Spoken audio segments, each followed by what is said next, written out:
ఓం నమో నారాయణాయ నమస్వాయ. మహాభారతంలో సభాపర్వం అండి. సభాపర్వంలో వచ్చేసి నేను ఎక్కడ డిస్కస్ చేసాం, భీష్ముడు శిశుపాలుడి యొక్క ట్రాప్లో పడిపోయాడు. భీష్ముడు వచ్చేసి అక్కడ ఉన్న రాజులని తక్కువ చేసి మాట్లాడాడు. రకంగా తక్కువ చేసి మాట్లాడలా, ఈయన గొప్పతనం చెప్పాడు. బట్ అదే సమయంలో మిగతా వాళ్ళు వచ్చి బాగా హట్ అయిపోయారు. కంటిన్యూషన్. మహాపరాక్రమశాలి శిశుపాలుడు భీష్ముని మాటలు విని వాసుదేవునితో యుద్ధం చేయాలని అతనితో ఇలా అన్నాడు. జనార్దన, నిన్ను యుద్ధానికి పిలుస్తున్నాను, నాతో యుద్ధం చేయి. పాండవులందరితో నిన్ను ఇప్పుడే చంపుతాను. చూడండి, పాండవులతో సహా నిన్ను చంపేస్తాను బాబు అంటున్నాడు. నీతో పాటు పాండవులు కూడా అన్ని విధాలా వధింపదగిన వారే, ఎందుకంటే రాజులందరినీ కాదని పాండవులు నిన్ను అర్చించారు. ఆ పాండవులు రాజైనా కానీ దాసుడైన దుర్మతిని నిన్ను చిన్నతనం నుండి పూజిస్తున్నారు. కృష్ణ, అనర్హుణ్ణి అర్హునిగా పూజిస్తున్నారు. అందుచేత వారు వధింపదగిన వారని నా అభిప్రాయం. అర్హత లేకుండా నువ్వు ఎవరైనా అందలం ఎక్కిస్తే నిన్ను చంపేయచ్చు అన్నవేళ చెప్తున్నాడు. రాజశార్ధులుడైన శిశుపాలుడు కోపంతో గర్జిస్తూ ఉన్నాడు. శిశుపాలుడు ఇలా అనగానే కృష్ణుడు సామవచనాలతో రాజులందరితో అందరూ ఎదుట మధురంగా ఇలా అన్నాడు. రాజులారా, వీడు మాకు మిక్కిలి శత్రువు. మా మేనత్త సాత్వతికి కొడుకు. సాత్వతులలో క్రూరుడు. ఏ అపకారము చేయని వారి కూడా హితుడు కాడు, శత్రువే. రాజులారా, మేమంతా ప్రాగ్జ్యోతిష్యపురానికి వెళ్ళామని తెలిసి మా మేనత్త కొడుకై ఉండి కూడా ఈ క్రూరుడు ద్వారకా నగరాన్ని తగలబెట్టాడు.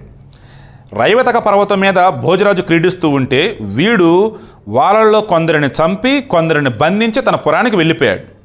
నా తండ్రి అశ్వమేధం చేసి రక్షకులతో గుర్రాన్ని వదిలితే ఈ పాపి యజ్ఞానికి విఘ్నం చేయటానికి గుర్రాన్ని అపహరించాడు. సావు వీర దేశానికి వెళ్ళే తపస్సు అయినటువంటి బబ్రుని భార్యను, తనను కోరని దానిని ఇక్కడ నుండి వెడుతున్న దానిని మోహంతో అపహరించాడు.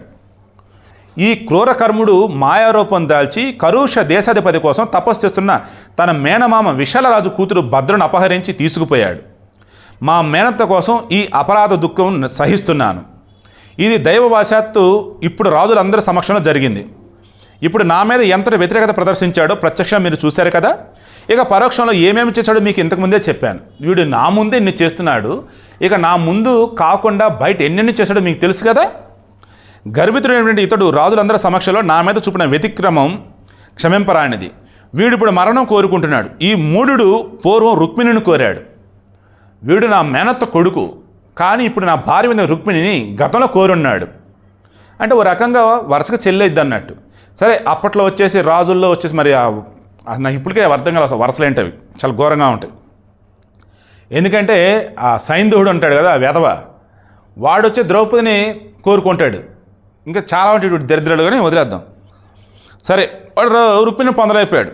శూద్రుడు వేదశృతిని పొందలేకపోయినట్లుగా, అంటే వేదాధ్యాయానికి అర్హత లేని వాళ్ళు కొంతమంది ఉంటారు కదా, అలా రుక్మిణిని పొందడానికి అర్హత లేదు, పొందలేకపోయాడు. ఇక వాసుదేవుని మాటలు విని రాజులంతా శిశుపాలుని నిందించారు. వారి నిందావాక్యాలు విని ప్రతాపసరుని శిశుపాలుడు బిగ్గరగా నవ్వి ఇలా అన్నాడు. ఏమన్నాడు రేపు డిస్కస్ చేద్దాం.